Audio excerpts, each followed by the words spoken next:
Mr. Moore will be joining us shortly. He's changing his shirt. Hi, guys. Welcome to our little mini pre-party, pre-stream fiasco. Oh, didn't mute that. See, I fall apart when he's not here. So for MailChimp users, I wanted to give you guys a quick heads up. I think the reason that your Q&A messages weren't sending, and you might want to take note of this if you use MailChimp, I was sending them in relatively large batches. And I'll be honest, I was kind of trying to see where that limit was, where MailChimp would begin kind of, I guess, slowing down, or more things started going into spam, because they do have the option to send things in smaller segments where you send out one email, but they send it in batches 5 minutes apart. And what I personally noticed was when you're sending to a list or a batch over 1,000, like I think 1,000 is the number, that's when you need to start segmenting it up. Otherwise, things slow down a whole lot. Hello, everybody. Hello, Lori, Andrea. All right, guys. So I think I hear him back there somewhere. Anyway, how are you still finding time to give us all this and launch your new line? It's been crazy. And now I'm working on my spring collection already. And you guys, I need you to let me know. I don't think I can do like a recorded pre-launch so you guys can watch the whole thing, because it's going to be a very long process. But what I was thinking was for my spring collection, I don't have a date for that yet. Probably when the weather just starts getting warmer. Hello. Why, hello. When the weather starts getting a little bit warmer, do you guys want to maybe like get in on that? I know that for Renee Christine, she does like a bestie launch for the holidays and things.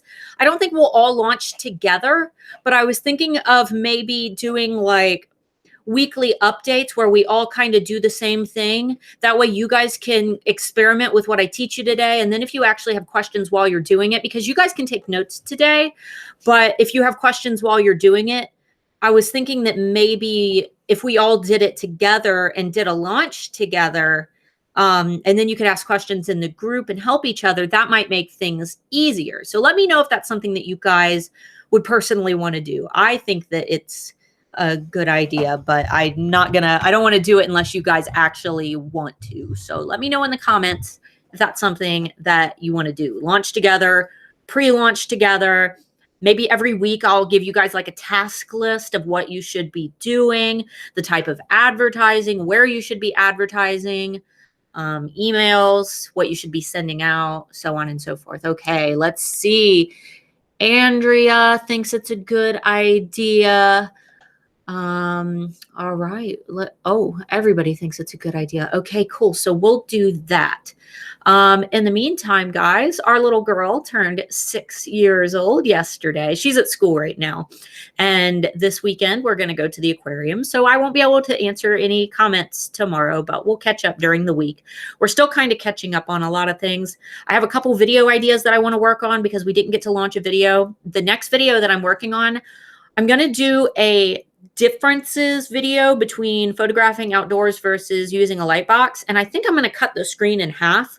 So I'll be doing like the exact same thing. I'll be photographing on this side of the screen and photographing on this side, but on one side it'll be outdoors, on one side it'll be in a light box. And then I'll go through the editing process of both so you can see the difference and why I recommend doing your photos outside as opposed to a light box when it's possible. In fact, this collection, I was outside in the snow during a snowstorm in my coat to the point where my fingernails were like purple, like my hands turned purple. And he was telling me to come inside and warm up in between pictures. But I feel like outdoor photos are always so much better. So do you guys think that that's a good idea? Do you know what month you'll be doing it in? Oh, the spring collection? You know, I haven't decided yet. I usually do those around like Mother's Day. That way, because I make birthstone keys for moms to put their children's birthstones on the key. So that's probably when I will do that. But if that if that time frame doesn't work for you, you can just take notes today, observe everybody else's launches. I mean, eventually you'll get it. And this isn't something that's going to work overnight. Okay, awesome. Everybody's cool with it. Perfect. Awesome. Okay, so yeah, probably around May. That's loose time frame. Don't hold me to that because I'm not 100% sure yet. That's like my estimated time frame for that. But if you guys want to do a live launch, we could totally do something like that and try to work like, every week to achieve whatever goal is next on the list. And we're going to be kind of going over what you guys should be doing for pre-launches, because ultimately pre-launches, I've been doing them for what? I've been in business. Now. Yeah, I've been in business for about almost 6 years, and I've been doing pre-launches for about 3 of those 6 years. And they've pretty much always been successful, but they get more successful every time. So this is something that you will have to build on. It's not something that's going to be overwhelming immediately. You're not going to do it like the first time and it's just going to be crazy, but it will probably be better than a normal launch. And I've seen a couple of you guys kind of try. I'm a member of a few of your Facebook groups, and I've seen you kind of try to do these live launches, but I still see things that I don't want to like hurt anybody's feelings, but I still see things that you guys could be improving upon. And I don't want to be the one to ruin your pre-launch party and be like, hey, you didn't advertise enough for this, or, hey, you're not incentivizing this enough. So I feel like if you follow the steps that I give you today with time and momentum, each launch is going to get a little bit better. Yeah, they're hectic. Yeah, they're definitely hectic. I need to grab my pop. Let me know if there's any questions or comments real quick. Let's see. Doesn't look like there's any questions. Sorry if I'm a little less energetic today. The day before I didn't, or night before I didn't go to sleep. Yeah, tell me what time we went to bed last night. I passed out at like 6, but I was awake. Let's see, what was it? 6 o'clock the day prior. No, it would have been 11 o'clock the day prior. So I was awake for a good while. Yeah. Okay. Let's see. No questions. Are we good? Mm-hmm. Give me 1 second. Sorry, guys. It'll just be a few seconds while she's finishing some stuff up over there. Do a dance. Dance for the... Not energetic enough for a dance. I'll open my Sprite, though. Ooh, sexy time with the Sprite. Can you include how to begin posting and inviting your brand new group? Yes, that's kind of what we're going to go over. All of that. Post criticism is always welcome. You would be surprised. You would be totally surprised. Guys, I need you to be bouncy and cute. I would if I could, man. I'm so burnt. When is he ever bouncy and cute? I'm usually pretty bouncy. Compared to my normal self, I'm way bouncier in these streams. All right. So let's talk about pre-launches. Don't mind my pop. Let's talk about pre-launches. Please. Oh, don't. Sorry. Scratch up my desk. Use my coaster. Brand new. How many? Ruining my new desk already. How many of your male or female partners tell you to use a coaster? It's kind of a brand new desk. Heck yeah. My face looks. Things ain't cheap. Look how red my face looks. It looks all red and puffy. I promise my face. Probably these lights over here. I promise my face isn't this red. Yeah, the cats will be running around in the back. That's what they do. So if this is your first time joining us, don't be surprised or freaked out if you see an animal running by. All right. He is down there. Come up here, bud. Yeah, why don't you come up there to daddy? Okay, so pre-launches. This is what's known as pre-selling. It's when you are basically selling a collection before it's available. So in terms of the spring collection, I'm going to begin marketing that. Even though I'm, launching a collection today, I will begin marketing my spring collection probably next week. That's usually, and I don't have any products made for that. But you can still pre-sell your collection by posting things like swatches. Maybe you make pillows and you post all the different fabrics that you're thinking about using. The key to doing this, though, to start this pre-selling process is, one, you need to get your fans involved. You need to do this by showing them some visual examples that they can choose from. And I see a lot of people try to do this. where they try to find out what their market wants for their new collection and they try to get their fans' input, but they just say, what do you guys want?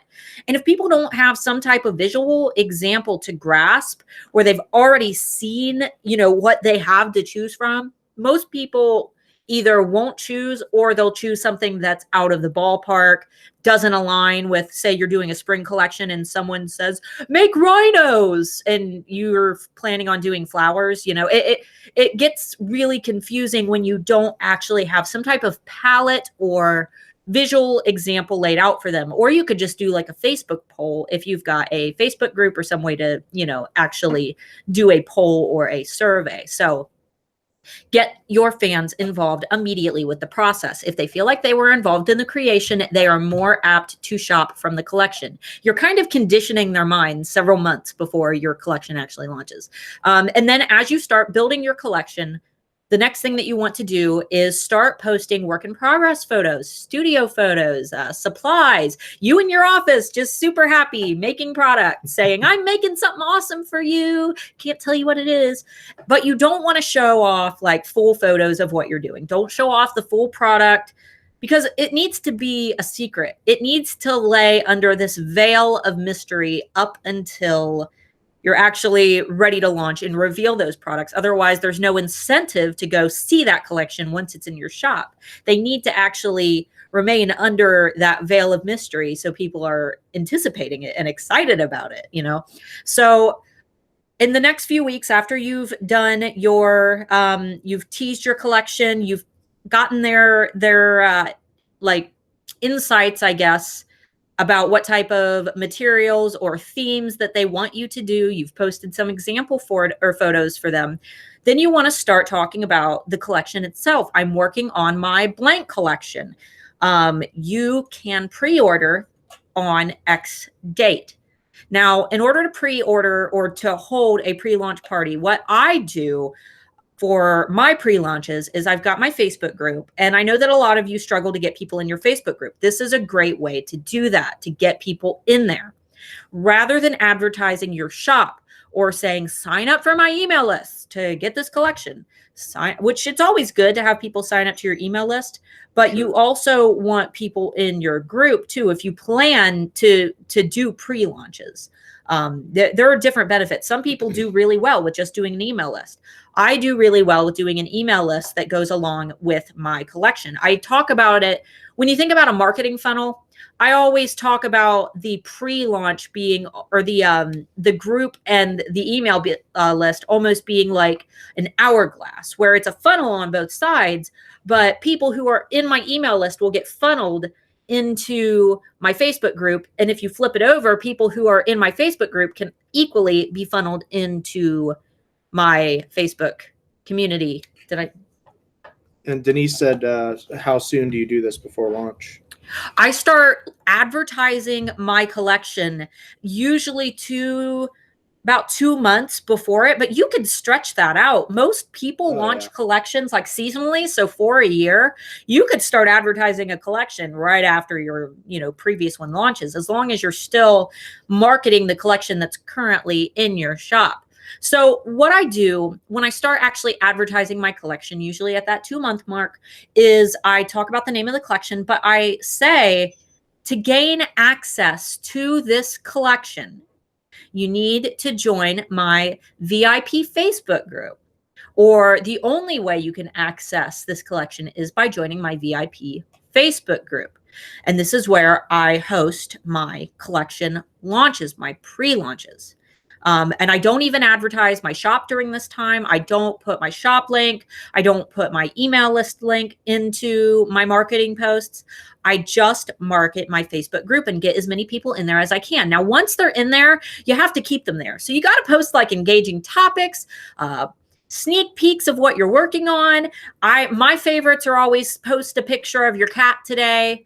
When I do this, I always post a photo to go with it. Don't just make a post that says, show me a photo of your cat, make it visual. I always post a picture of Bubbers and I will say, Bubbers is looking especially cute today. Cheer me up with cute photos of your cat. And people really like to get in on these.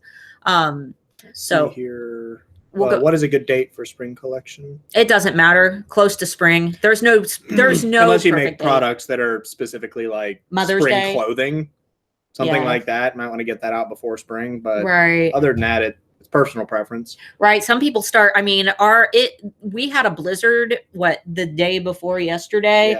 Yeah. We got like 5 inches of snow, and Target selling bathing suits. So it really doesn't matter. You just need to give Better sooner than later. Right. You need to give it time for marketing maturity. The big shops usually market spring collections in the winter. But let's see. See, do you only launch one collection? Would it be too much to say work on 2, 3, or 4 collections at a time? No, one. No, one at a time. One. Don't launch more than one collection. Unless you have something that takes a significant amount of time and you can do all at once. Yeah, if you're just making them, that's fine. If you've got like collections ready to go, that's time for you to chill out. But don't launch Don't them. advertise like a winter collection in the spring. That would be don't launch a bunch of collections all at the same time. That's just going to be more work for you. About production specifically. Productions. If you have the extra time, yeah. But I mean, I would put 100% of your effort into that specific collection instead of spreading it out over a bunch. That way you're like, if you have extra time and you're working on another collection, you could spend more time advertising or working on SEO or pictures or something like that, improving the products you already have. I mean, there's tons of stuff you can do if you have extra time. Right. So how many collections do you do in a year? It depends. It varies. Yeah. You know what? I used to launch every month. And let me tell you, I'm going to sit on my foot. Launching every month was a nightmare, but I did it before I knew like Renee Christine. And I did collections before I knew Renee Christine, before I was in Handmade Titan University. But they weren't structured. They didn't have that roadmap like they did after I started launching in very organized collections. If you need information on launching collections and you've never done it before, be sure to go to freehandmadetraining.com. Super easy to remember. That is Renee Christine's handmade product line training. Trying to make him dance. He's biting me. And that is a great resource. But anyway, so I normally do about 4 or 5, maybe 6 a year. There's no set number. I do as many. If my shop totally sells out of products, it's probably time for me to start advertising a new collection, basically. So after you start advertising your group and engaging with the new people who you have brought into your group, which you want to do constantly. You want to talk to them, make them feel valued. Don't just talk to them for the sake of talking to them. Don't make them feel like your responses are lazy, because then their interest will be lazy, if that makes sense. Take interest in who they are and use this as an opportunity to get to know your target market a little bit better. Ask them more questions. Say, what themes do you think I'm going to be making in the spring flower collection? So once you get spring flower collection is not the name of my collection. I just made that up. But so once you get a couple people in that group, you really, and leading up to the weeks that you're going to be launching this pre-launch party in your group, you really want to begin marketing it in your group, reminding people, this is the date. This is the date. Things might sell out. And the key, I think, my personal opinion, is to let them know that things might sell out. And for your first few launches, make a few products really limited.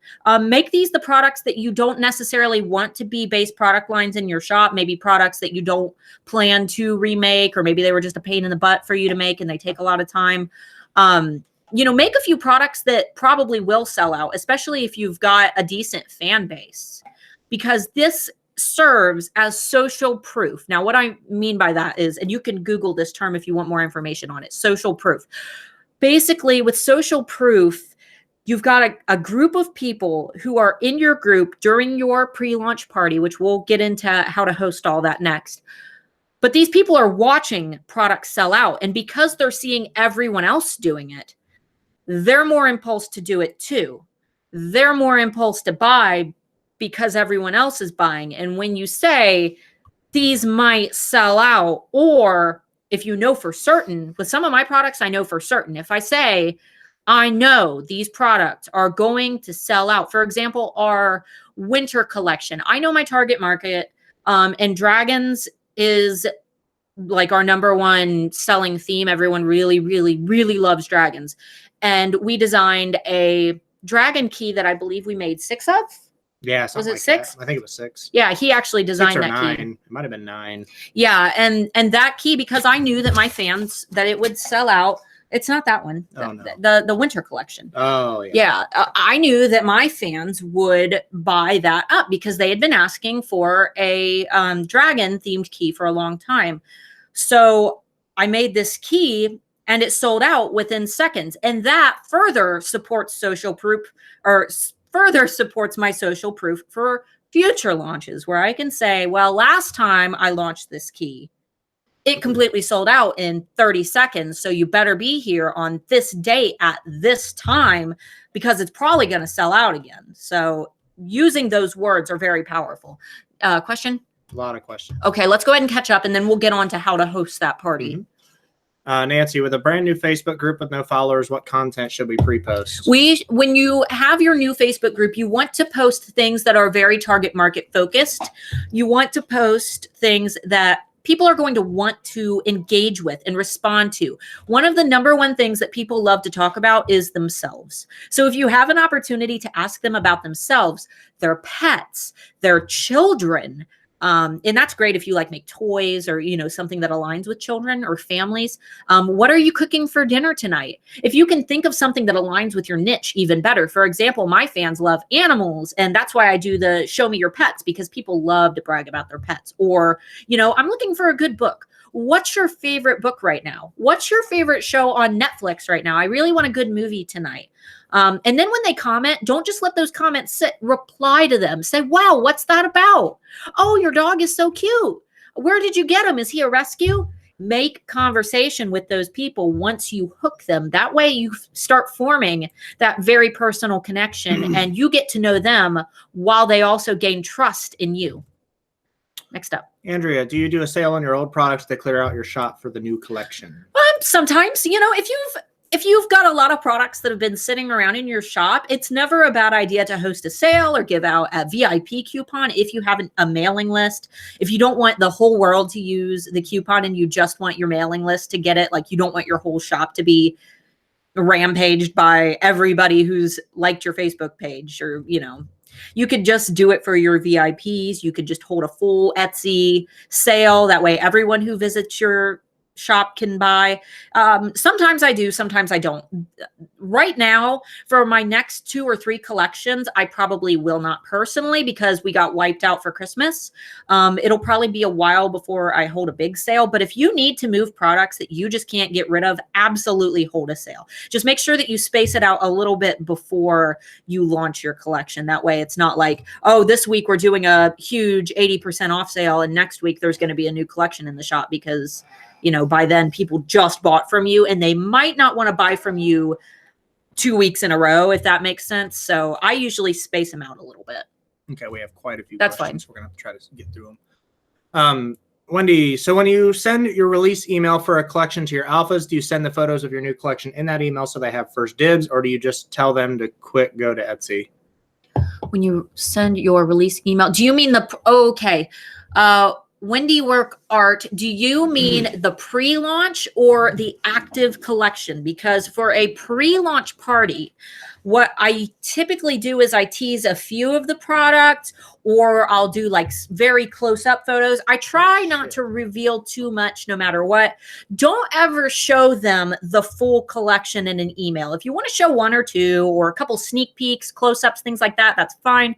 Don't show your full collection in your email, because once they already see it, what's their incentive to go to your Etsy shop if they don't see anything that they want? When they actually go to your Etsy shop, they're one step closer to buying, rather than you just showing them everything in the email. Maybe they'll say, these are cool, I'll go back to it later, but then they never do. Right. So you want them to be as close to making that purchase as possible. Well, there's a lot of more psychological stuff that goes into actually being on a purchase page. Like you have the descriptions, you have all the different pictures.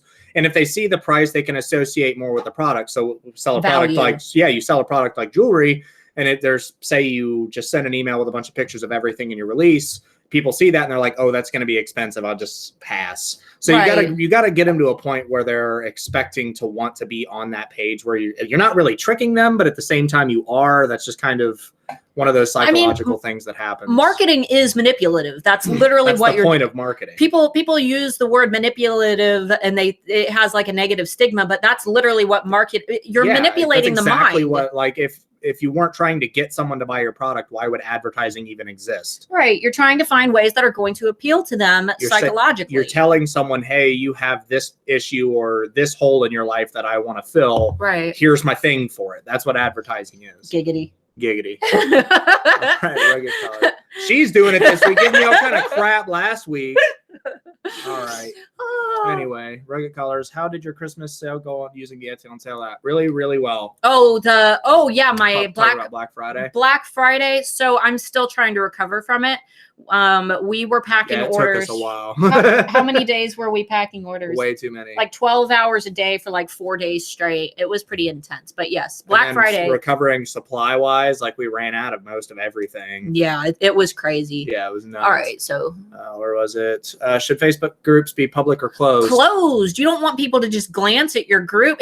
These are your goodies, and you got to keep your goodies hidden because nobody's going to want to get in on it if they can just see it. So keep that group closed.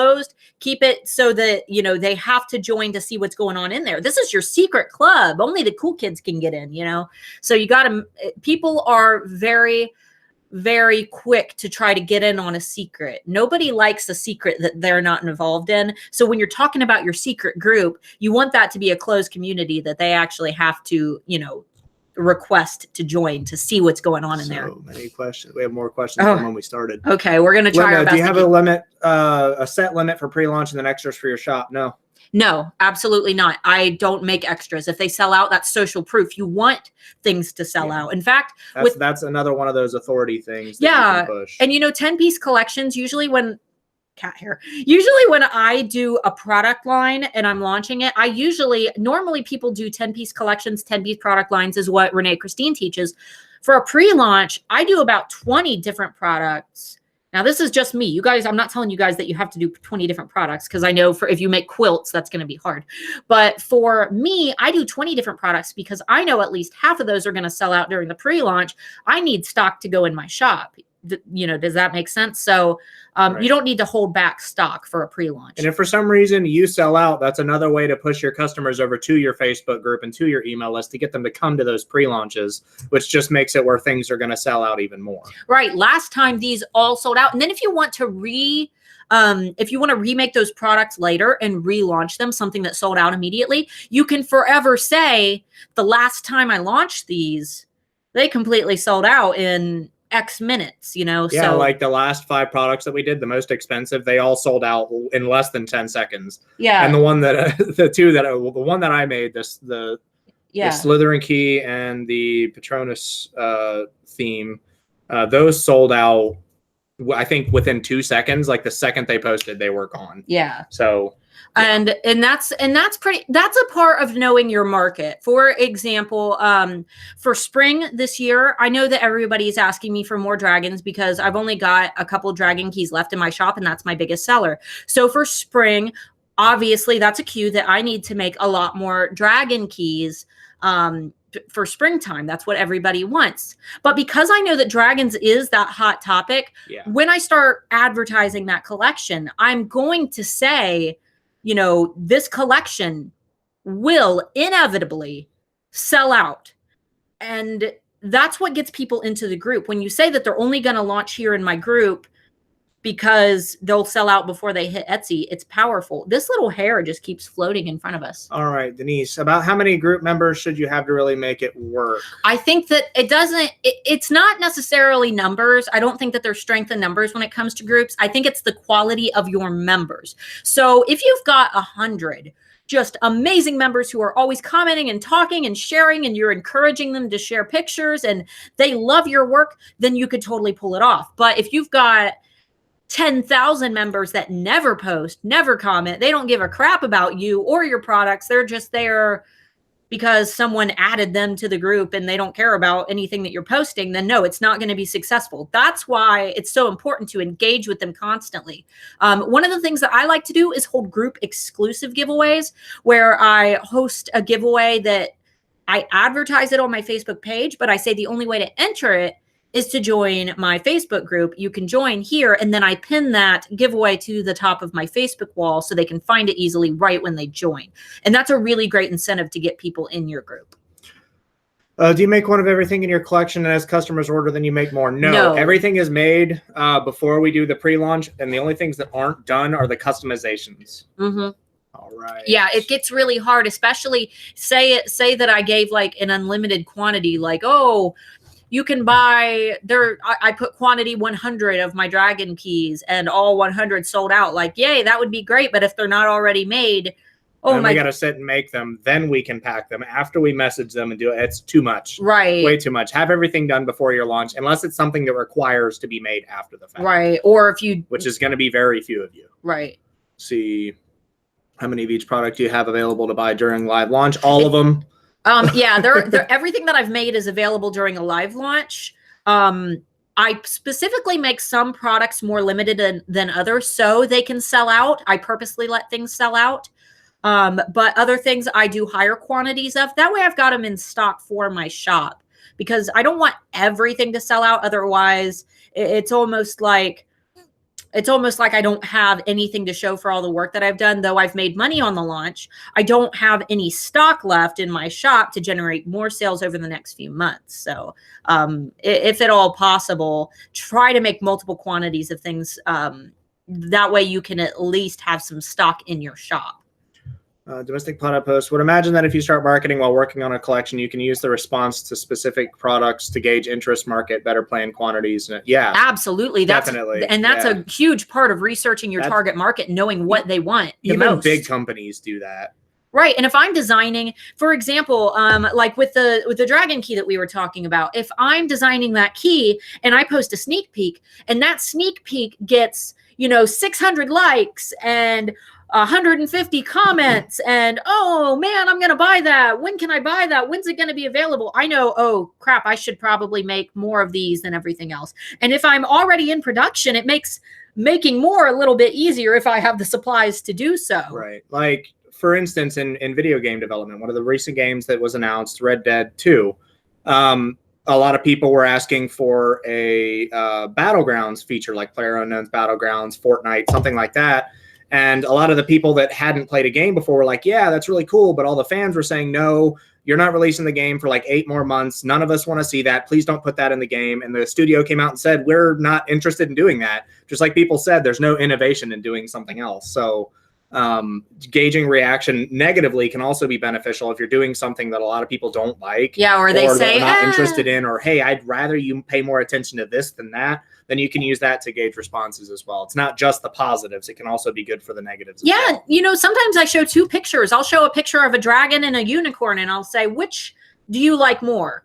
That way they can pick which one they want me to make more of. I could be making both. Or for example, yesterday, we were talking, I think Avatar was mentioned. Oh, somebody said that, and I said, yeah, that would be cool. But there's no way we could do a whole collection based on that. And actually, Avatar, like 1 or 2 keys would be cool.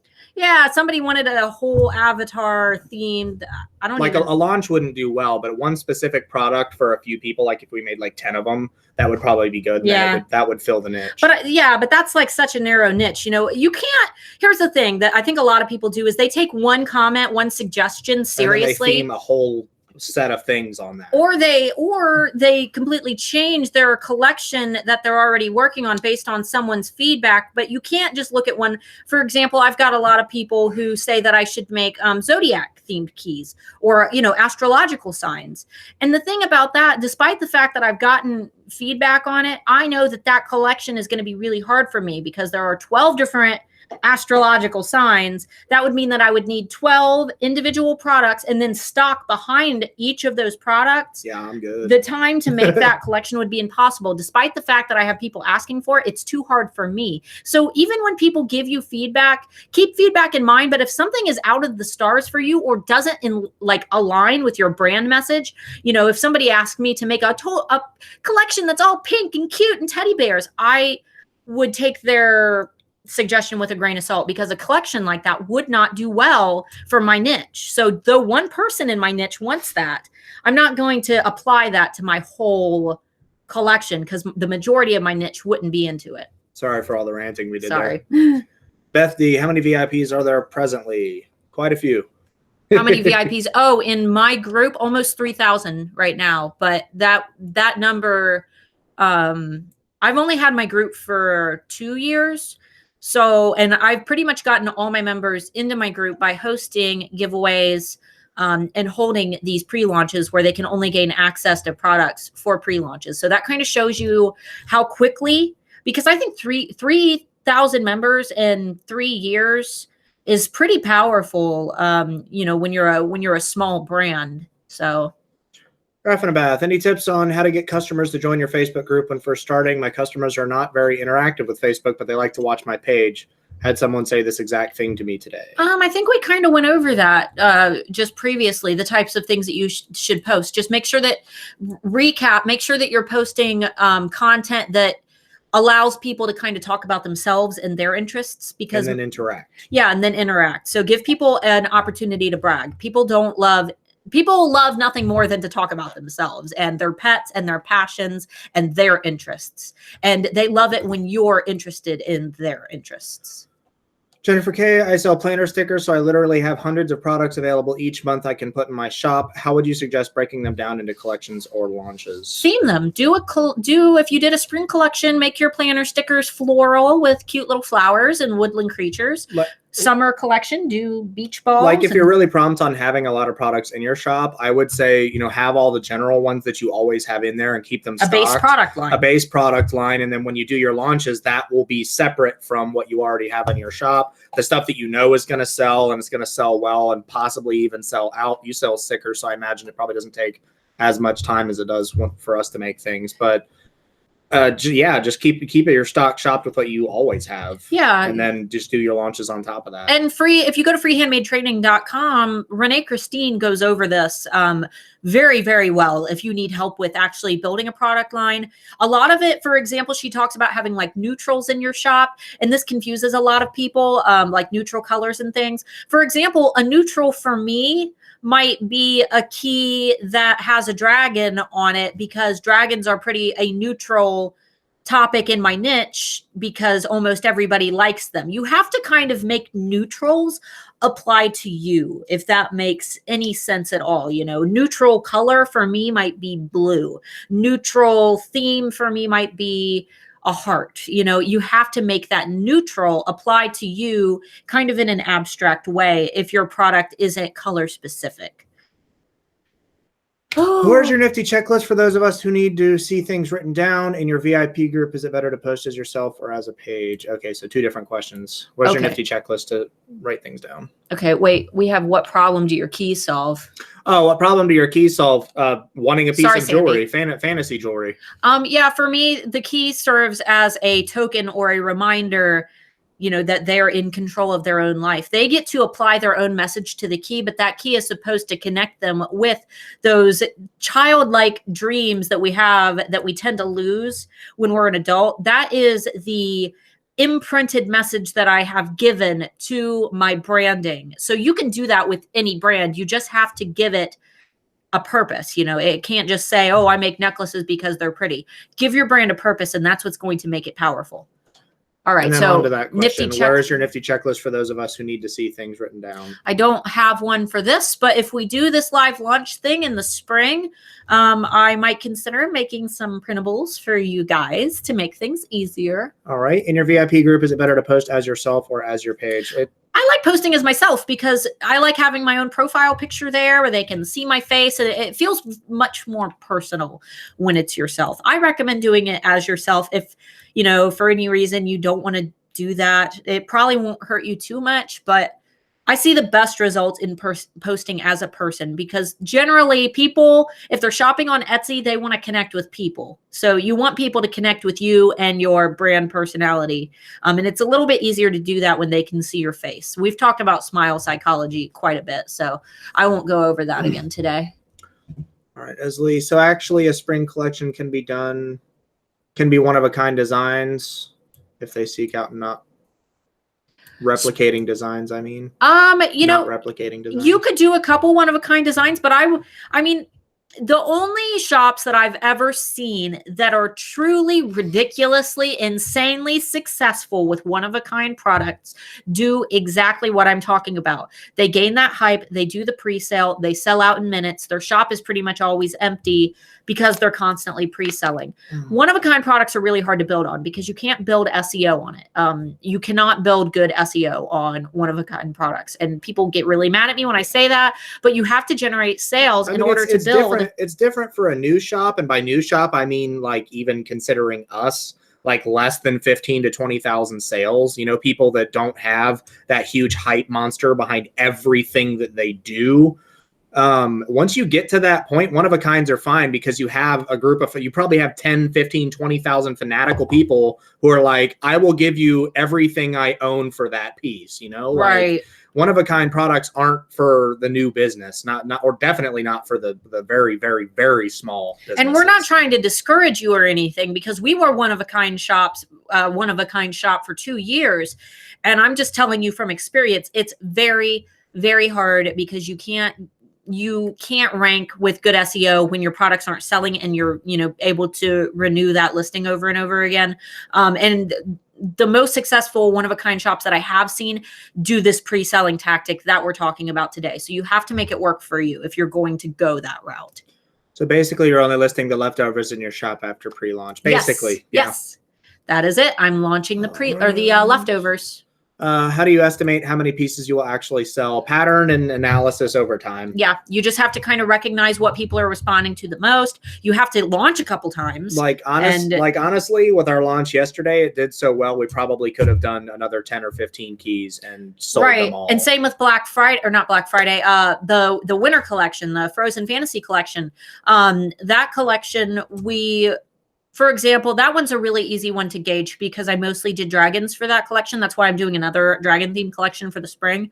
With all of the dragon themes, when I see that my dragon keys are what sell the most in my Etsy shop, it kind of clues me in that if I were to do a pre-launch of dragon keys, those are the products that I should either make the most of, or I can make fewer of them at a higher price point. That's also something very powerful that you can do, is rather than making as many as you can, make fewer and price them higher, because that makes people more eager to get that product when they know that there's only so many, available, and they have to be the first to claim it.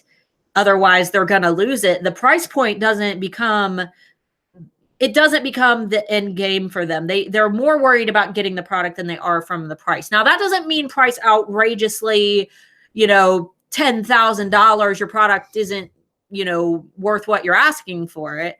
Don't overdo it, but you can afford to price higher if, you have a more limited quantity of a high demand item. Where do you make your keys? Do you have a studio at home? Yes, we have a room upstairs. Yes. Right. Domestic platypus Zodiac keys launched one at a time, a symbol before. We target people shopping for birthdays and maybe draw customers who don't even know they're looking for your products. Yeah, we could do that. I've thought about doing them monthly, but it's one of those things that I'm still brainstorming with. Let's see, Andrea, would it be a good idea to do a giveaway before or after a product launch? I usually do both. I didn't do a giveaway for this one, but for the winter collection that I did a giveaway right before to get people into my group. And then I did a giveaway right after the pre-launch, which we need to get through questions so I can start. Most of these are comments and thank yous. Yeah, people are wanting a checklist. Awesome. Let's see. Okay, Rachel Black. I sell knit PDF patterns, and I typically try to release one a month. Could I apply the pre-launch marketing steps if I'm just releasing one digital item at a time? I guess you could, but I wouldn't expect it to be ridiculous. You could probably do one item at a time, but your fans would have to be really fanatical. It's something that you're going to have to test because I'm not in your niche, so I don't know how fanatical your niche can be. Anything can become a highly desired item if you market it for long enough and aggressively enough. IG Loves Vera. Does people in the USA attach great importance to the language if it's done grammatically or the vocabulary? Yes. Yes. Believe it or not, I don't like speaking for everybody because not everybody thinks this way. But say I can tell that English probably isn't your native language. If somebody tries to speak your language and even when they're speaking, they're completely grammatically incorrect. How does that make you feel about that person?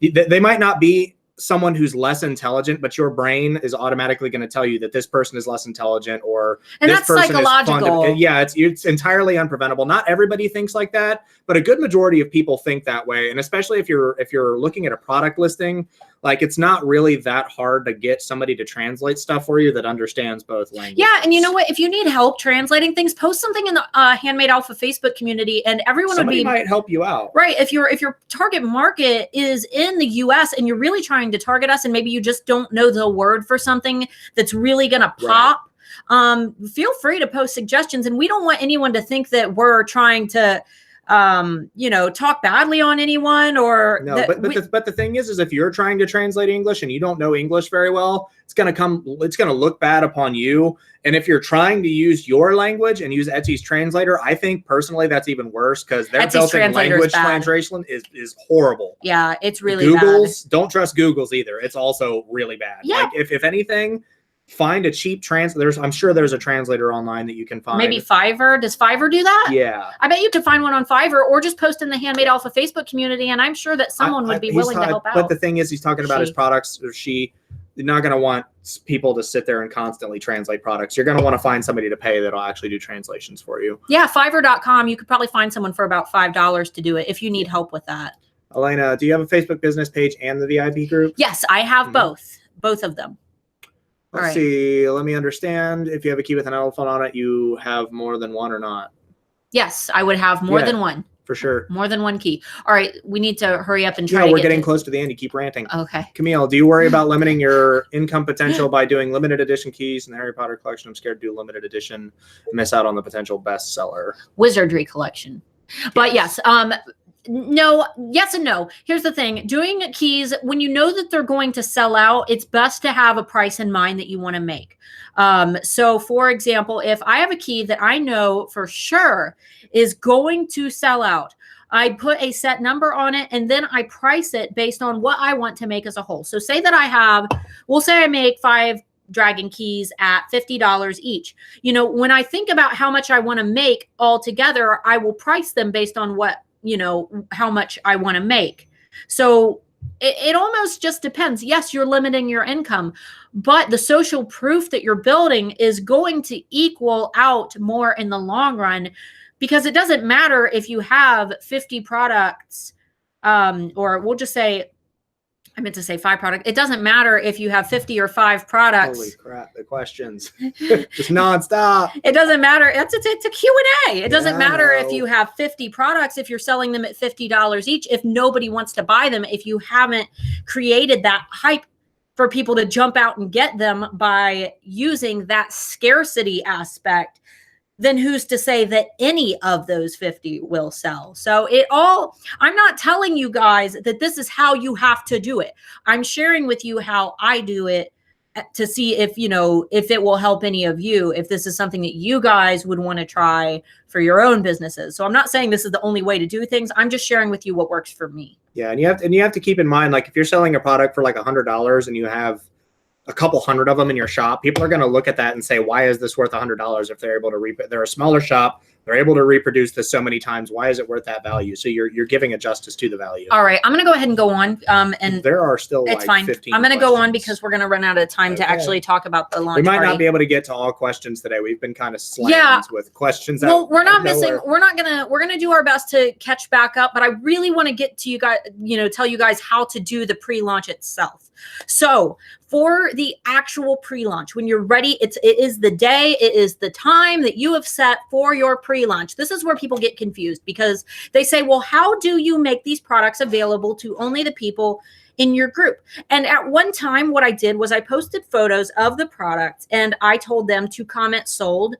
And then I would invoice them on PayPal, which you can do. And you can do all your taxes, get all of your tax information from PayPal if you decide to go that way. You can invoice directly on PayPal. They will get an email. They don't have to have a PayPal account. They can put in their credit card information and check out that way. But that got really hard. I like having everything on Etsy. It makes things easier for me. Mm-hmm. So what I do, and it's a little bit painful, it's a pain in the butt. It takes a lot of time to master, and there's no easy way to do it. What I do is I get all of my product listings ready and they are saved as drafts. Then I copy each listing. So there are 2 copies of it. On one copy, I leave it alone. That way I can launch it, the next day in the public launch. If that product doesn't sell out, it will just go to Etsy.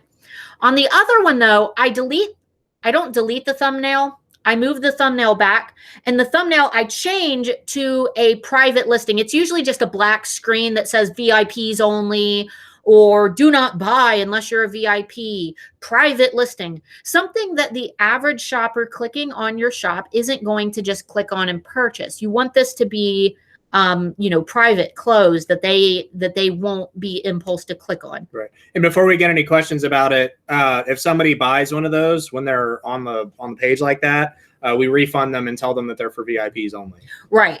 So then when I hold my launch, what I do is I go live in my feed via Facebook Live. This has been a really valuable resource for me because it gives me an opportunity to answer questions in real time, interact with people, gauge interactions on products that they like. You don't have to go live on Facebook if you're not comfortable in front of a camera, if you don't want to do that. But for me personally, it's worked really well. And if you watch some of these big sellers, like the people who do the pearls and the oysters live on Facebook, Facebook Live videos tend to generate more engagement than any other type of content on Facebook. So it's just something to consider. So I go live, I start talking to all my fans who are there, and then I begin posting product photos one by one with the price, and I tell them to comment sold if they want that product. From there, they comment sold until it runs out. The product usually completely sells out. Every person who commented sold will receive a link, the link to that VIP listing that I created. And Facebook will block you from sending those links if you send too many. We found that out yesterday. Yeah, we like all of the ones that get one up until the last one, and the last one I just put a heart on. So we like all of the comments that say sold, so they know that they got up one. Until they sell out, and then I change the description to sold out. Right. And then we just private message them with the link to their product. And we let them know ahead of time that, because sometimes we'll only have 5 products and 50 people will comment sold. So we let them know ahead of time, this is going to sell out. First 5 people to comment, here we go. 5, 4, 3, 2, 1, go. And they're very aware that just because they commented sold doesn't mean that they got it. It's the first, X number of people to comment, however many products we have, are the ones who will actually get it. And then we just private message them their Etsy link on Facebook so they can claim it. And yes, Hannah, even if they're a VIP member, they should know the rules of how we do the streams.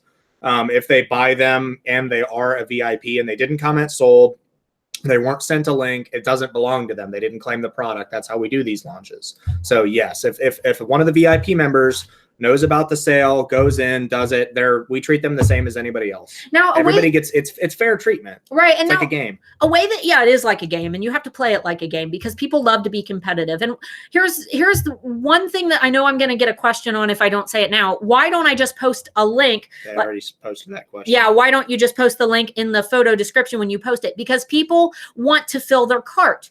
People want to put items in their cart. If I have 5 keys available, 20 people put that item in their cart. Yeah, then they got to go in there and pay for shipping multiple times. They have to pay immediately. Otherwise, those products are going to get bought out from under their cart, which has happened. And people get mad when they think that they have an item. That comes back on us. Right. They think that they got that product. They put it in their cart, and then someone bought it out from under that, because when something's in your cart, it's not reserved for you. So if I were to just put that link on the listing and say, go buy it at your own leisure, those products could potentially disappear from someone's cart. Now, for you guys, if you're just starting out, you don't have that fanatical following yet, you might be able to pull that off in the early times. Or maybe you have digital products where you can sell unlimited of. That would be fine. You can absolutely do that. Just keep in mind that the whole competitive aspect of saying sold. It's not necessarily a 2 or more person job, no. What? So Elena said this is a 2 or more person job. No, he just now started. Yeah, I just started doing it. She used to do it by herself. I've done it by myself for 3 years now. So he's just now helping because he sends the links while I do the live. Well, we do think you can do it after the fact. If you use the like strategy, like what we were talking about, where you count out the likes and you just kind of talk to them in between while you're counting out the likes and everything like that. When you're done, that's when you go and you open a new tab with all of those people and you message them the links. Right. And Sarah said, would that be a reasonable strategy until you get really popular? Then no, you can still do it, make less products, gain that hype, get the momentum, get people in your group, and you have to start the snowball. This isn't something that's going to work immediately. You have to work for it. You have to make this work for you, and it's going to take a few launches before you can get to this point.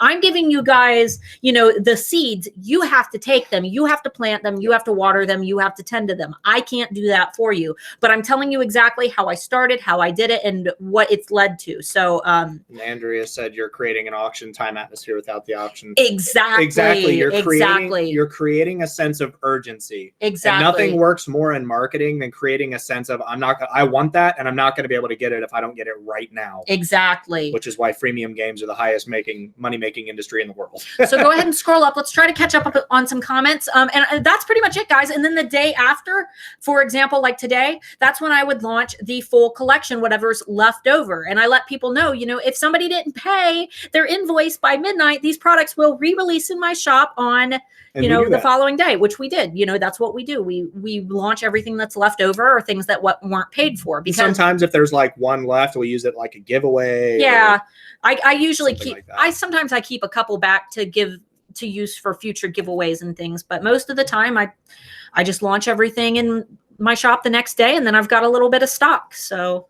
Domestic said, if you don't do one of a kind or small quantities, I found it helpful to keep quantities low unless something people are buying quantity of, and just update it regularly. Yeah, that's a good idea. As long as you're when you're using the same listing, that's what's going to help your SEO by, using that exact same listing and renewing it rather than creating a new listing. So if you are adding the same product in your shop, just renew the listing and tweak it. Do you have any videos on YouTube for MailChimp automation setup for freebies and giveaways or landing pages, or do you just use a better service for this? I don't have I do all that myself, but I don't have a video covering it specifically. Not Renee Christine has her MailChimp tutorial. That's why I haven't made any MailChimp videos, because she already has one, but I haven't done anything on automation as of right now. Gabby, so I should have two separate Etsy shops, one in Spanish, one in English, with the exact same content just for one. No, that's not what we were talking about with the language thing at all. No. If your main market is in the US, then you're going to want your English to be relatively good. But if your main market is Spanish, you can keep the Spanish and keep it relatively fine for the English speaker. Like it's not going to turn everybody away.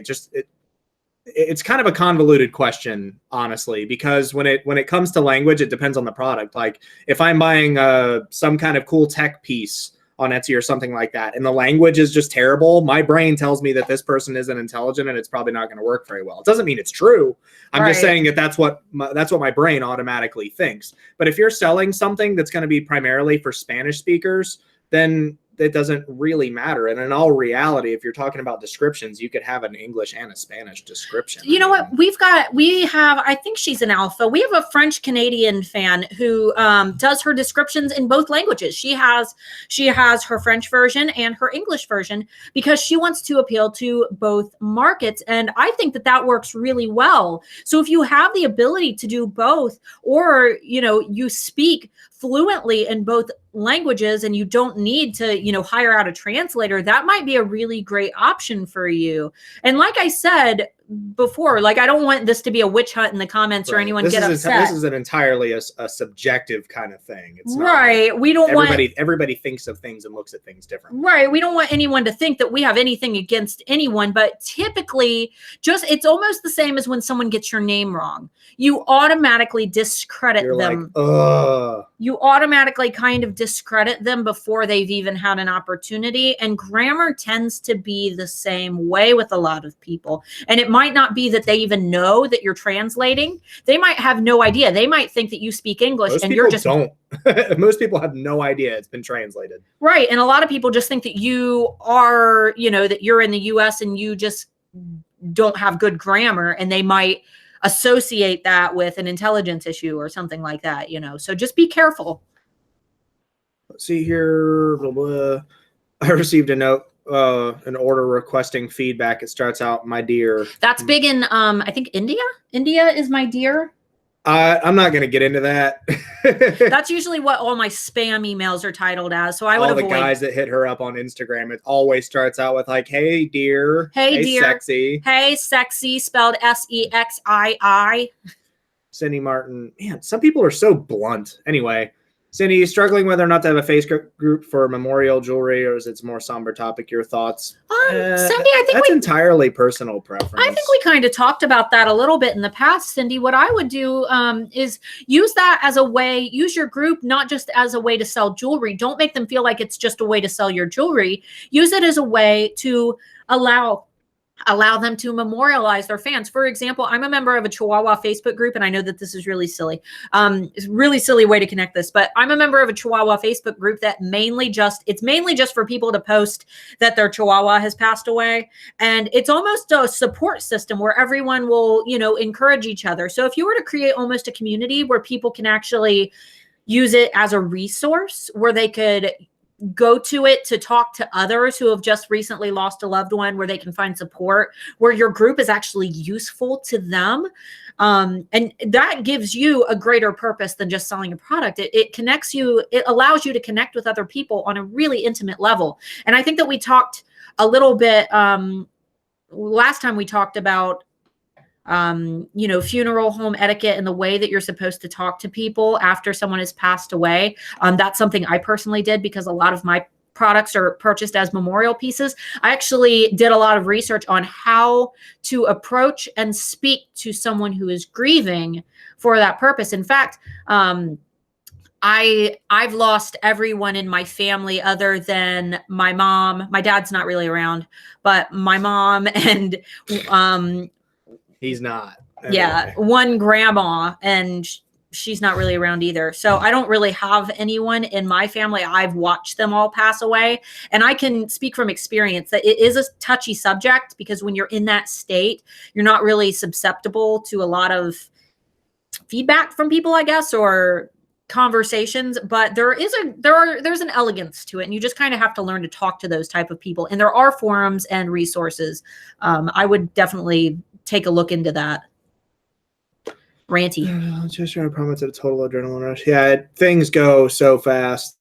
Yeah, we're you tired. Have to write down everyone's names as you submit the links to know who's it. No, so when we do the because I'm the one that sends the links after the fact, I go through because we post them as pictures. So I go into our photos section. I start at the first picture that she posted for that pre-launch. I go through the names, and really? if you well, they can't hear me if you look here. Oh, we need to if you look, it's turned up pretty much all the way. This is a directional mic. Anyway, if you didn't know on a mouse, you can middle click, and that's the same thing as right click, open link in a new tab. But anyway, I go through and I middle click every single one of those people on that photo, copy the link, and basically it goes like this. I hit message, paste it, send message, close their name, close that tab, onto the next one. And I do that for every single one of them. I know that sounds like it takes a long time, but once you get used to it, I think it took me like 8 minutes yesterday to send, and there were well over 100. So yeah, that's pretty much how I do that. Yeah, and keep in mind that we have a really big following, so this is a good time for you to practice.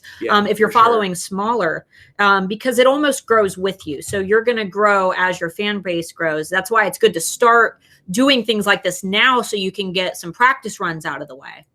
Because you said if they were not a VIP or did not post the word sold, you'll refund them. Sorry, I hope that makes sense. Yeah, so basically, we're talking that previous question was about people that buy them prior to the pre-launch happening. So yeah, it's just the average Joe. Yeah, the average Joe. Even if it is a VIP, if they buy it before they've commented sold, like we explain, if you comment sold and then you go and buy it, that's fine. But if I go through before I've sent the links to anybody and there's only 4 of 5 there, I go and I check. And I check the names between the two. And if it's a name that didn't exist on any of the ones that says sold, that person gets a refund. And if it's a mistake and it was the person and they use different names or whatever, then we let them buy it. But here's the thing. I put all of these directions for them on each photo. I copy and paste. They are aware of what they're supposed to do. That's why I do the live stream. So I can tell them, okay, this is what you're going to do. Here's what you do next. And then each photo, I have the directions on that. You have to be very clear, and you have to already know what you want them to do. So you need to have a strategy down. Don't do this day of. Make sure sure that you're writing out the strategy ahead of time. Save it in a text document if you're going to put it on each of the listings that you're posting in your Facebook group. Just know ahead of time what you want them to do. That way it stays more organized. And the first one's probably going to be messy, but you'll get better with practice. Let's see, on your first few launches, how many keys did you make of each? Did you do 10 to 20 of each or less so that you would have a sellout in the early days? In the early days, well, it depends. There's a lot of trial and error. Yeah, I started out making one of a kind keys, and then I moved to launches, and then I would make I did launches with one of each, and those didn't go good. So then I would do 3 of each. And then as my fan base grew, I'd do 5 of each. And now typically I do 10 to 20 of each, but then I sometimes remake them. It just depends. It really just depends on the product, how well I know it's going to sell, how high demand the theme is of the key. For, dragons, for example, always sell out. So it really, really just depends on how I think that my fans are going to respond. And that takes a little bit of time and research on your part. That's why it's important to start rolling this snowball now so you can begin learning these things about your market. So here, what if the majority of my target market is on Instagram? I don't use Etsy, I use Big Cartel. This is more of a Facebook specific thing because there's no way that you could do a live launch on Instagram. You could direct people on Instagram to a Facebook group where you could do this, but this kind of requires something that you can live stream on. Yeah. You could do it on YouTube, I guess, if you figured out a way to do that. It would still be hard to send the links to everybody. That's why the title of the video is using a Facebook group. So you're going to probably need a Facebook group to do it. But there's other ways that you can do things, like if you were to do it on like Twitch or even on YouTube, we could comment the links in on YouTube or something like that. Facebook's just the most efficient way to do it. Right. It's the easiest way to keep track of everything. Right. We're giving you guys the seed. You have to learn how to apply it to you. Like I could probably make a separate kind of website where people go over there and they click it and it sends them the link automatically. But that's just we're getting. We're not there yet. Here. Yeah, we'll get there. Giraffe and a Bath shops here in Cyprus do that too. Also on their social media, they do both languages when posting, which is awesome. And if you're also reading in English, you understand that it might not be perfect. That's a good idea. Yeah. Doing How do you both. create hype with a print on demand T-shirt shop? Just limited designs. Yeah, limited. But this is print on demand. So I don't know if you're talking about custom. There's not really. You could. I don't know. Yeah, that one's a little bit harder. If there was any way for you to if you're customizing each of them, that's going to be harder. You could do an exclusive line, but if everything is custom one of a kind per each person, it's going to be harder to do this. All right, Nancy, most of my social media following is from my niche, trying to get away from this and gain target market customers. Should we allow niche to join group? Your niche kind of is your target market. Yeah. Realistically, you mean people selling in your niche, like competitors? Oh, okay. It depends. It's kind of hard to get stuck out of that ditch once you get into it, when like your whole page is just other sellers. Yeah. If it's only people. That's kind of why we don't really allow people to advertise. Yeah, just make sure that they're not advertising in your group. And if you see them copying your designs, you can boot them. But I do have a lot of other sellers in my niche who join my group and buy my jewelry. Yes, other sellers. Okay. Yeah. Just don't let them. If it's your group, just don't let them post. Unless it's a group specifically about that, then you might want to make a different group specifically for your products. Don't let them advertise in it. And if you're worried about them stealing designs, just don't let them in, or remove them if you see them stealing your designs. Claudia says you can set your shop to be multilingual and then add your own translations, and Etsy will choose the appropriate language based on your client's language. We kind of talked about that. We didn't talk about that specific feature on Etsy. We talked about translate, like putting it in Spanish and then right below that putting it in English. This says it has its own thing to switch languages. I actually didn't know that, so that's actually pretty useful thank you for that. information. I'll take a look into that, because I might pay to have some people translate it into foreign languages for us. Yeah, that'd be pretty cool. Description, primary language, switch settings, and review to ensure it translates properly. When replying to foreign language buyers, I use Google Translate, then backwards, and adjust accurately both ways. Yeah, when I get a message that isn't in English, I usually just type it in. I copy it into Google, and Google translates it for me. Sometimes I get obscure languages that I can't recognize immediately. Google Translate has an automatic thing now. Yeah. Let's see here. Glad you guys are still here. Sorry, I forgot about the features. So do you have 2 tabs open on Facebook, one for the live feed and one for adding photos and descriptions? So we live stream on her My phone. Yeah, that makes it easier. And then we have Facebook open on the other side. And I have an ultra wide monitor. So my monitor isn't like a normal one. Like yours guys is 16:9. Mine's 21:9. So it's super wide. I have the main Facebook feed up over here. And then I have our chat up over here. And then I have Etsy up down here. So I have like all my links here. I have the Facebook, the feed, all the posts, and then I have stuff all over my screen. Just keeping in mind that that's how we streamlined it in the long run. Yeah, that's just how I'm comfortable doing it. It's one of those things you're going to have to play around with and find what's most comfortable for you. I recommend streaming from a phone. That way, obviously, for one, you can make sure your stream is still running by watching it on your computer. And you can't see Facebook Live on your phone won't show you all the comments. Right, exactly. See here, Hannah. Not sure if it's been explained, but I'd like to know what type of equipment you go live on. I think we just answered that. There we go. Phone, Google Pixel 2. Yes, and I love my Google Pixel 2. For this streaming, if we do anything on the computer, it's a Logitech webcam and a Blue Yeti microphone. Hold the mic up. It's going to be loud. Blue Yeti.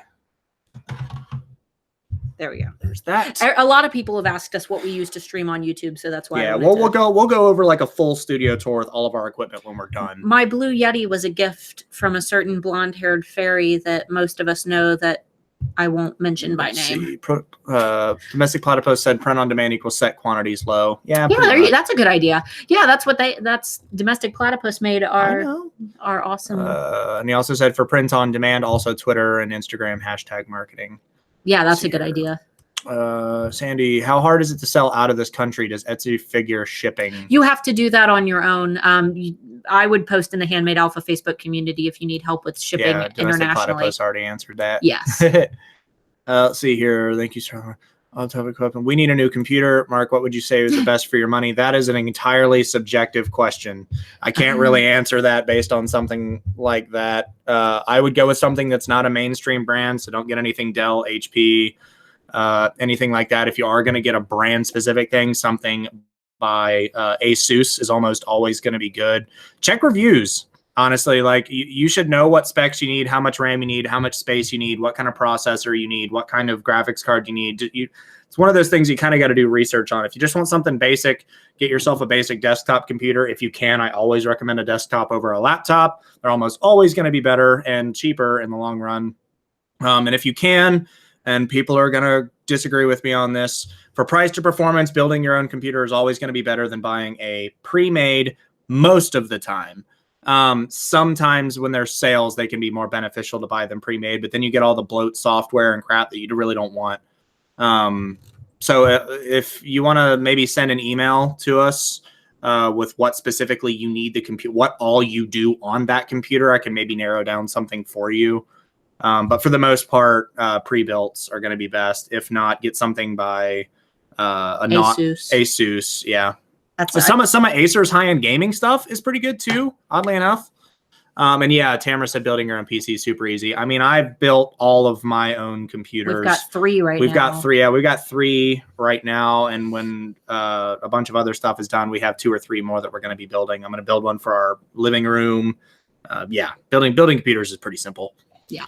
It looks like we're pretty much done. No more questions. All right, guys. Any last minute questions to clean up? I'll have to do some Googling. Like I said, if you send us a message to the Handmade Alpha email and just say, put everything that you use that on for, whether or not you game on it, if you do photo editing, if you do video editing, everything that you do on it.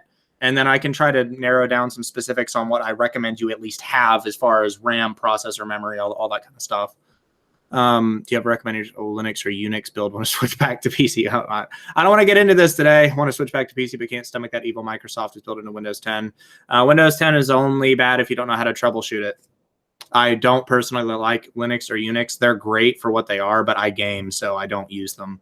Linux and Unix are, as much as people are going to want to argue with all you computer nerds out there, are going to want to argue with me. Linux and Unix are not superior for gaming. Windows 10 is the best operating system currently for gaming because of RAM utilization and VRAM utilization. And I'm not going to get into that because I'm a dork. But thanks for watching, guys. Any last minute, Would you recommend? Who would you, for a true shop review? I used to kind of do them on my channel. The thing is, the waiting list got so long, I started feeling bad. Then I wanted to make more resourceful videos that actually gave you guys step-by-steps. I don't like keylogger and data leaks to Microsoft. Turn off data export in Windows 10. I mean, you can turn all of those network features off. But anyway, Nancy, you can find people on Etsy who do shop reviews for you. You pay quite a bit for those. Anybody can open a shop saying that they're an expert shop reviewer. Just keep that in mind. Anybody can say, oh, I review Etsy shops for a living. And whether or not they know anything about anything, there's no proof of that. So, you could totally post in the Facebook group and ask if you want suggestions from other alphas who may have used the service. But I personally don't know anyone, because my purpose as a coach is to teach you guys to build your shop successful so that you don't have to pay for services like that. Just like SEO specialists. I can't stand when people ask me for a good SEO specialist, because SEO constantly needs tweaked. Real SEO specialists are very expensive. And the thing about them is no one knows your target market better than you do. So usually, for example, Renee Christine used an SEO specialist. She talks about this big horror story where she did, before she knew SEO, she paid for somebody else to optimize her site because they promised her that they'd get her on page 1 of Google. And what ended up happening was she was in position 2 on Google. She wanted position 1. And when this SEO specialist went in, they completely wiped her off Google altogether. And there was nothing she could do about it. And that's why those services are usually not a good idea. And so, yeah. And again, to Domestic Platypus, if you're worried about data leaks to Microsoft and keyloggers to Microsoft specifically, then you're probably doing something you shouldn't be doing on your computer anyway.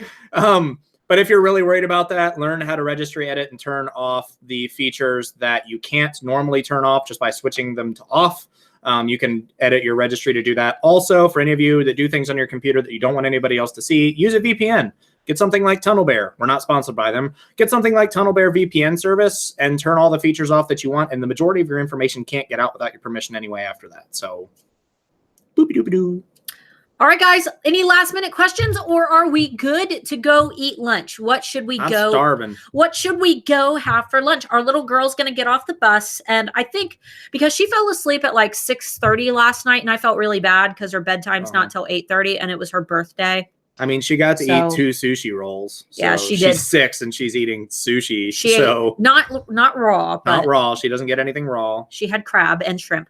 But yeah, we're probably going to take her out to dinner tonight for more birthday fun. And then tomorrow we're waking up bright and early and going to the Newport Aquarium, which is on the border of Ohio and Kentucky. So that's going to be super duper fun. All right. My son requested sushi today. It's National Pizza Day. Is it really? Awesome, babe. Nah. National Pizza Day. Not in the mood for it. Don't tell our daughter that. She'll want to go to Chuck E. Cheese, and we don't have one in our town, so we would have to drive really far. Hey, Domestic Platypus, just message us at the Handmade Alphas, and if you have any specific questions, I can try to narrow down some information for you. That's my department. Our VIP list is linked down below, and if you reply to any of those emails, I see them. Yeah, he'll see them. So awesome. Thanks for all the happy birthday wishes. All right, guys. I hope that this helped you guys a ton with the whole pre-launch idea. Hopefully you guys can make this work for you and you can come up with your own super awesome pre-launch strategy. Just keep in mind, like I said, it won't be successful right away, or, you probably won't generate $4,000 on your first launch. We hope that you do. We hope that you do. Everybody likes money. But this is a snowball. You have to push it. The longer and the further you push it, the bigger that snowball is going to get. So, all right, guys. See you guys later. Bye. Bye.